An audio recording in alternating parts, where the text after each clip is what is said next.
गजेंद्र मोक्ष। भगवान श्री विष्णु और गजेंद्र, यह बहुत प्राचीन काल की बात है। द्रविड़ देश में इंद्रद्युम्न राजा राज्य करते थे। वह भगवान श्री विष्णु के परम भक्त थे। वह भगवान की आराधना में ही अपना अधिक समय व्यतीत करते थे। उनके राज्य में सर्वत्र सुख शांति थी। प्रजा संतुष्ट थी। इंद्रद्युम्न का ऐसा भाव था कि भगवान श्री विष्णु ही उनके राज्य की व्यवस्था करते हैं। वह कृतज्ञता भाव से अपने प्रभु की उपासना में ही मग्न रहते थे। उन्हें राज्य, कोष, प्रजा तथा पत्नी आदि किसी का भी स्मरण नहीं रहता था। राजा इंद्रद्युम्न के मन में ईश्वर भक्ति की लालसा दिन प्रतिदिन और अधिक बढ़ती ही गई। इस कारण उन्होंने राज्य का त्याग कर दिया और वह मल्य पर्वत पर रहने लगे। उनका वेश तपस्वियों जैसा था। सिर के बाल बढ़कर जटाएं बन गई थीं। एक बार राजा इंद्रद्युम्न प्रतिदिन की भांति स्नानादि कर प्रभु की उपासना में तल्लीन थे। उन्हें बाह्य जगत अर्थात अपने आसपास क्या घट रहा है उसका भान न था, का तनिक भी ध्यान नहीं था। उसी समय महर्षि अगस्त्य अपने समस्त शिष्यों के साथ वहां पहुँचे। राजा ध्यानस्थ बैठे हुए थे। उन्हें महर्षि के आने का पता ही नहीं चला। महर्षि का यथोचित स्वागत न होने से वह क्रोधित हो गए। क्रोध में आकर महर्षि ने राजा इंद्रद्युम्न को शाप दे दिया। इस राजा ने गुरुजनों से शिक्षा ग्रहण नहीं की है और अभिमानवश परोपकार से निवृत्त होकर मनमानी कर रहा है। ऋषियों का अपमान करने वाला यह राजा हाथी के समान जड़ बुद्धि है, इसलिए इसे घोर अज्ञानमयी हाथी की योनि प्राप्त हो। महर्षि अगस्त्य भगवत भक्त इंद्रद्युम्न को यह शाप देकर वहां से चले गए। राजा इंद्रद्युम्न ने इसे श्री भगवान का विधान समझकर प्रभु के चरणों में सिर रख दिया। राजा इंद्रद्युम्न को महर्षि के शाप के कारण हाथी की योनि में जन्म मिला। आगे क्या हुआ? क्षीराब्धि में लंबा, चौड़ा और ऊंचा त्रिकूट नामक पर्वत था। वह पर्वत अत्यंत सुंदर एवं श्रेष्ठ था। उस पर्वतराज त्रिकूट की तराई में भगवान वरुण का ऋतुमान नाम का जलक्रीड़ा करने का सरोवर था। उसके चारों ओर दिव्य वृक्ष थे। वे वृक्ष सदा पुष्पों और फलों से लदे रहते थे। उसी सरोवर के समीप एक घना जंगल था, जिसमें अनेक हाथी हथिनियों का समूह रहते थे। महर्षि के श्राप से इंद्रद्युम्न राजा को हाथी की योनि प्राप्त हुई थी। वह भी इसी जंगल में रहते थे।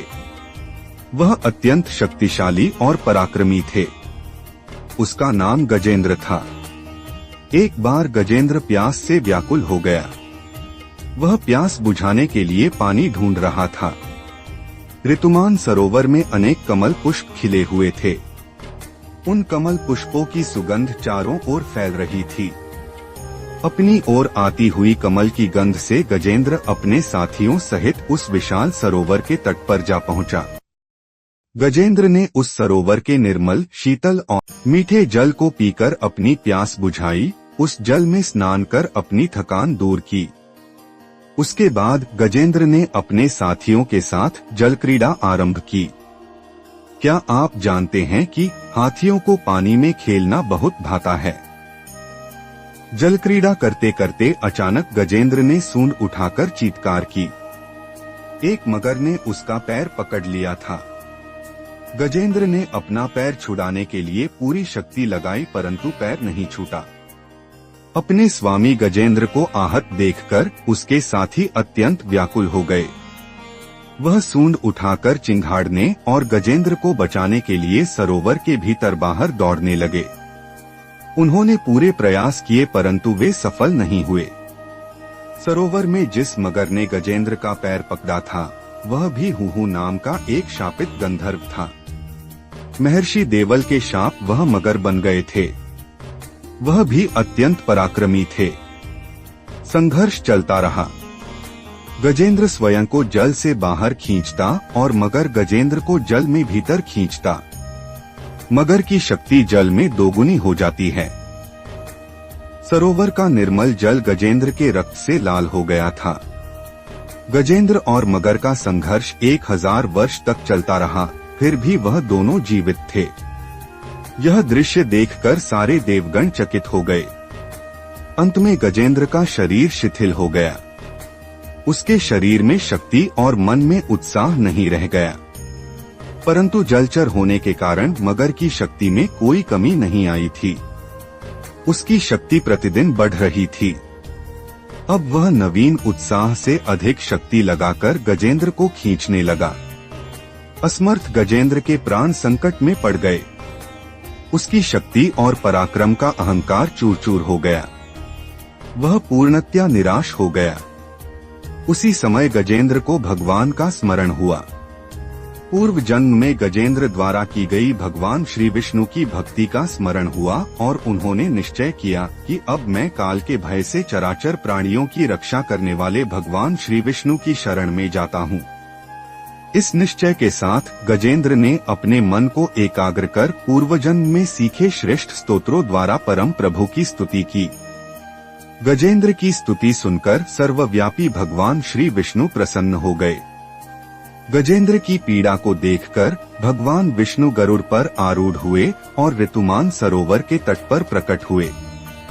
जब जीवन से निराश तथा पीड़ा से छटपटाते गजेंद्र ने अपने समक्ष हाथ में चक्र लिए गरुड़ पर बैठे भगवान विष्णु को तीव्रता से अपनी ओर आते देखा तो उसने कमल का एक सुंदर पुष्प अपनी सूंड में ऊपर उठाया और बड़े कष्ट से कहा, हे नारायण जगद्गुरु भगवान, आपको मेरा नमस्कार है। गजेंद्र को अत्यंत पीड़ित देखकर भगवान विष्णु ने गजेंद्र के साथ मगर को भी सरोवर से बाहर खींच लिया और तुरंत ही अपने सुदर्शन चक्र से मगर का मुंह फाड़कर गजेंद्र को मुक्त कर दिया। सभी देवी देवताओं ने श्री विष्णु की प्रशंसा करते हुए उन पर पुष्पवृष्टि करने लगे, उनका गुणगान करने लगे। मगर के रूप से शाप मुक्त होकर हुहु गंधर्व ने प्रभु की प्रदक्षिणा की और श्री विष्णु के चरणों में सिर रखकर प्रणाम किया और वह गंधर्वलोक चले गए। भगवान श्री विष्णु ने गजेंद्र का उद्धार कर उसे अपना सेवक बना लिया।